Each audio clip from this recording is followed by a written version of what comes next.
Hello all my beautiful followers, and I hope you are having a fantastic day, and I hope you have a beautiful Valentine's to take you out and punish you on the battlefield. Yes, it is Valentine's Day, and to mark it we have to take out the Valentine. Oh yes, the Valentine. Valentine is an infantry tank, from Britain of course. Around 8,000 of these tanks were produced in around 11 different series, plus a few various specialised vehicles too. It was around about a quarter of the British tank production of the war. There were some riveted variants, there were welded variants, there was petrol, there was diesel, there was increases in armament, decreases in armament. A large number was sent to Russia and built under license in Canada. It proved to be a very strong and reliable vehicle, but God is it slow. This thing was in service from 1940 until the 60s, and it's an infantry tank, which means it is designed to go along with the infantry, so it is a very slow moving tank. It served with Britain, Russia, New Zealand, I believe some Australian units actually had some. Vickers Armstrong designed it, of course. It's a Vickers Armstrong design, and Vickers Armstrong manufactured it. As I said, around about 6,500 were built in Britain, and another 1,400 were built in Canada. There are many variants. I think the heaviest gun on board was the 3-inch, which was the 76mm. I'm trying to think of the poundage of that one. I can never think of the poundage of the 76. I think it's 8-pounder. I think off the top of my head. It's been a while. Anyway, I can see there's a tank or something over there. I'm just trying to get some eyes on it, and then I see a Panzer 2H. Get the shot in, and oh, just miss him. Drat. Now, the Valentine is a very important vehicle for the British. I mean, it was the gun carriage of the British Army for pretty much all of World War II. It had a lot of different variants and a lot of different options, and it did a lot of work. There were mortar variants, there were flame mortars, which basically fired out napalm sort of type rounds. There was so much. They're too much to talk about, really. Valentine bridge layers were in use for a long time. There was lots of secondary vehicles and recovery vehicles of the Valentine chassis which were used. Just so much. So much. It is a very important tank for the British, and I will do a history of it at some stage. This isn't a history of video, by the way. This is just a general video, just to celebrate Valentine. So as you see here, I know there's a Panzer 2H coming. I'm going to run up this hill and hide, and I'm hopefully going to be able to flank it. This is my idea. So I'm getting up this hill very slowly. Now, the Valentine is a slow tank. It is a very slow tank. It has decent armour, but it is slow. This Panzer 2H does not see us, and we try and turn to shoot it. This is how slow this tank is. Turret rotation and rotation in general is just slow. You can see we only just catch up to this guy. He turns, boom, easy kill. Right through the back, we take out the whole crew. And for some reason his gunner was winding the gun still when dead. That's interesting. Okay. But this tank is really slow. It has no speed. It's got quite a good ability to climb. It's got good incline rates, but it does not get there fast. It's much like the Churchill in that regard. It's got good armour, as I say. You're going to bounce shots with this thing. It's going to be able to take a few hits, and that's one of the big benefits of the Valentine. It's got up to 65mm of armour, which really does help. And as you'll see here in a moment, we are about to be hit Now I'm just trying to look over at A here, and all of a sudden, bang, we get hit in the track by something. I don't see what it is, but there's a Zis 30 behind me. So I'm thinking, oh crap, I'm being flanked. So it's time to get around. And look, this tank is easy to outflank. Very easy. Now, the Valentine was very similar to the Matilda 2. The Valentine was weaker in armour, and, you know, had the same top speed pretty much. Now we find that Zis, shoot him straight through the front. Now he didn't kill his gunner, he takes a shot, shoots us, we take him out. We bounce the shot from our front plate. This is the thing about the Valentine, it is very good armour from the front. Being that you've got a free crew man layout as well, you are a little bit weaker. Because if you do take a shot in the front, you are probably going to die quite quickly. But the armour from the front on this tank is fantastic.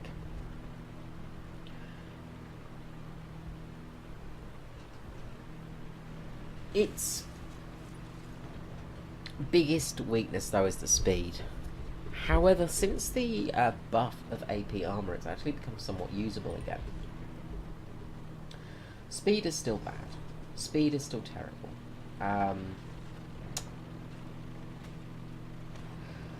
It's still a bad tank in that regard, but the gun is good, especially the 76mm. I think this is the 76 or 75mm, one of those two. The 75 and 76mm are very, very good. The thing is, you got great velocity on this gun, so aiming it is super easy. It is a very, very good gun, and it's deadly. Interesting thing though about the Valentine is it's not called the Valentine because it's after Saint Valentine. It's actually an acronym for Vickers, Armstrong, Ellswick, Newcastle upon Tyne.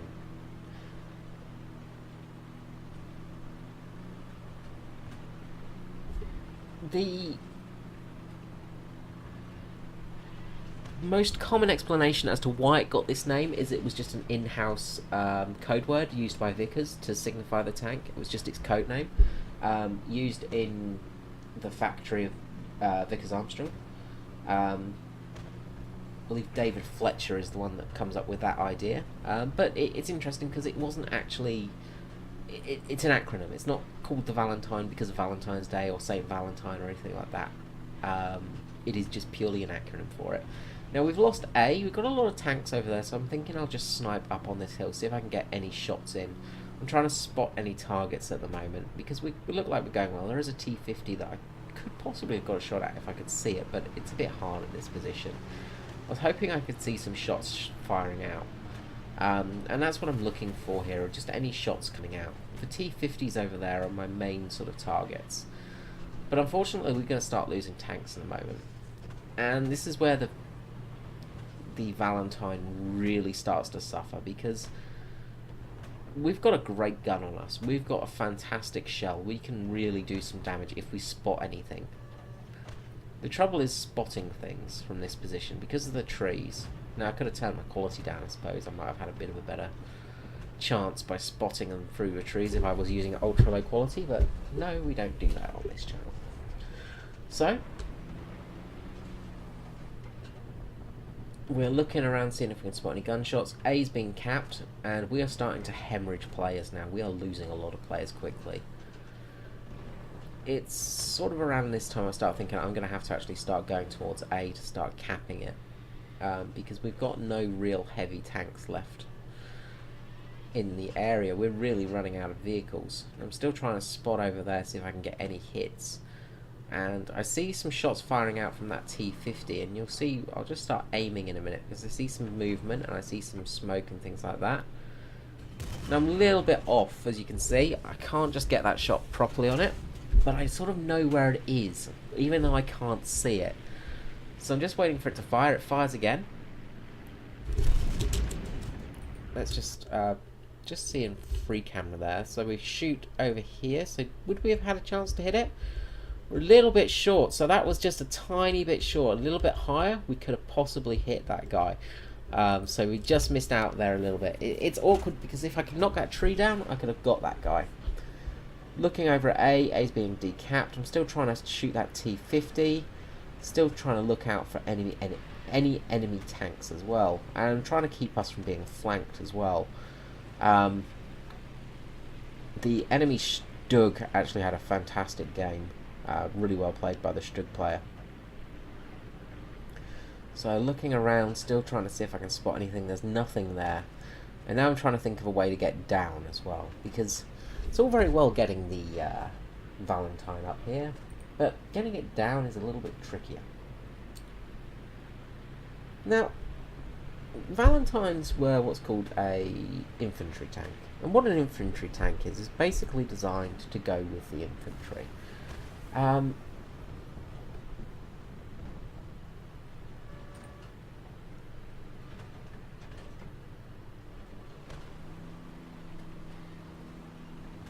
Infantry tanks were very much a British and French concept, and it's why we have some terrible tanks in the low tier French and British tech tree. Because while we were making infantry tanks, big, slow, lumbersome things to march along with troops, because that's what we thought war was going to be fought like, the Germans were busy making faster tanks, capable of outrunning these things, capable of flanking them. And, well, as good as the infantry tanks were at stopping the German shots, if a German tank can get around you and flank you and just outrun you, you're not going to have much luck. And that was the biggest problem of the infantry tank. It just was too slow. You just couldn't catch up with anything. You couldn't do anything.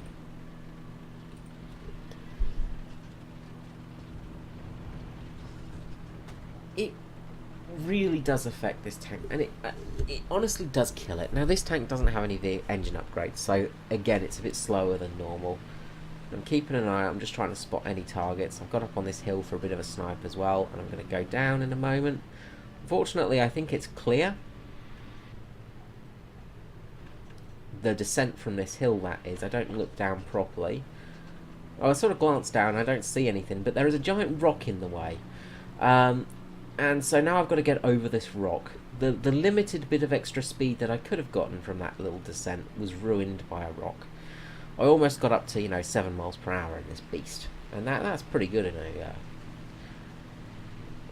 Valentine, in all honesty. Now, Valentine's Day, there is an event going on. I think if you get 3 victories with 70% activity, you'll unlock some decals, which are the Valentine's Day decals. But most of us have probably got them already unlocked. But if you are looking to unlock them, then that's how you unlock them. So, we're coming up over this ridgeline now. We're cresting the ridge at record speed. And then all of a sudden, a wild Char B1 appears. So, first shot, straight through the side, we take out the commander. I was hoping to hit some ammunition there. Now we're going to take the engine out next. Now, because this thing is so big, it's very tricky to kill it in a couple of shots. Shoot the cannon. And now we'll shoot the rest of the crew. And that is the end of the giant French infantry tank. Well, breakthrough tank, sorry. Another sort of infantry type tank. Now I can see some shots coming up there from that Panzer IV. Wasn't sure where they were coming from, so I knew I had to sort of keep to this rock surface here. Now, I'm trying my best to get forwards, but I just don't have the speed. I don't think I could even cap A. If it was even clear, I don't think I'd have enough time to cap A. But it's not clear. There are a lot of enemies around. So, we're looking around, we're seeing what we can spot. So, first of all, we see... what do we see first? Oh, I missed that AMC-35 there. There we go, we spot it. Gun on target, fire, dead. Easy kill. Next up, there's those T-50s, and they've been a bane of our existence. I see the T-50 over there. Shoot. Trap. Drat. T-50 is a pain in the arse. It's basically a mini T-34. We managed to track it in place. We shoot again. Take out its cannon breech. There's a Stug there. And can't really get a shot on that Stug. But it can't get a shot on me either. So we'll try and take out that T-50. I'm just trying to get that shot on target. It's a bit hard to see.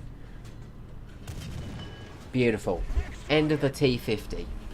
And now we're a bit stuck in place, because to the left of us is that Panzer IV. To the front of us is a Stug. And there's nothing behind us. I'm expecting to be flanked.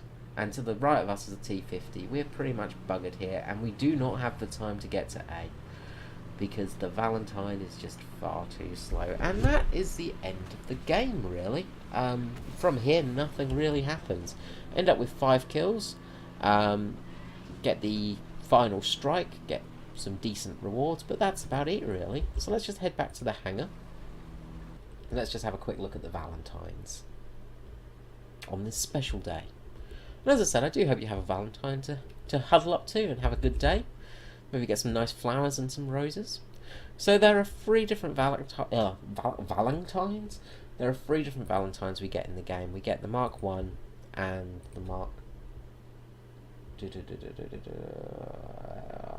never do Roman numerals.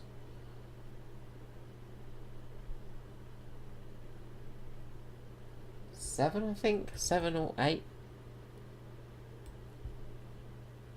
Well, we get the 7 and 8, I think. Or tell me if I'm wrong. I'm probably wrong because I'm horrendous at Roman numerals. Whatever those are, the IX and XI, pretty much same BR. You got the 75mm and the 57mm 6-pounder. So the 6-pounder is actually a really good gun. The 6-pounder is what we were playing with last game. The 6-pounder has got a very good velocity on it. The 75-pounder has got some very good... again, it's got decent velocity, but it's got some good punch. It's got some really good penetration values to it. Both guns are pretty much on par. The main difference is the 6-pounder is...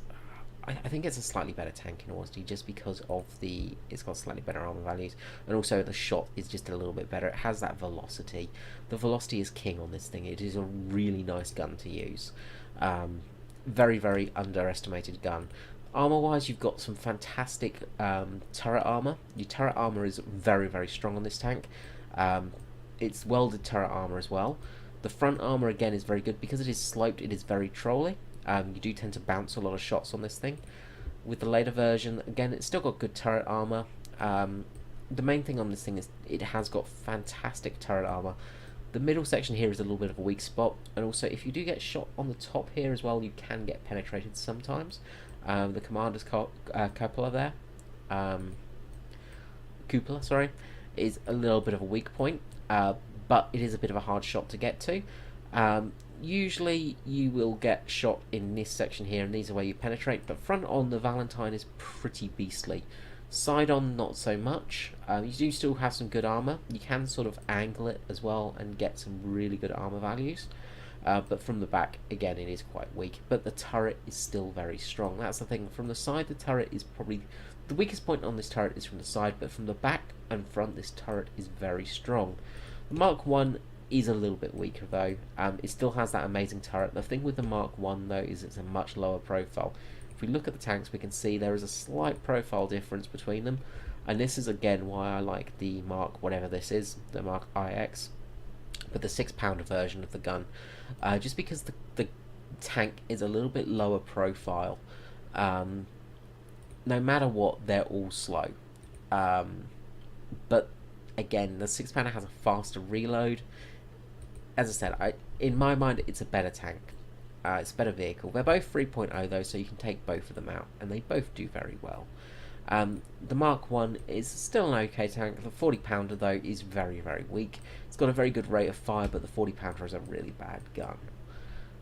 Okay guys, well that's it for today. I hope you enjoyed the video. I hope you have a good Valentine's Day. Let me know if you like the Valentine, if you hate the Valentine, if you play the Valentine, or if you just had a good Valentine's Day, and I will see you next time. This is Screezer out. Bye bye.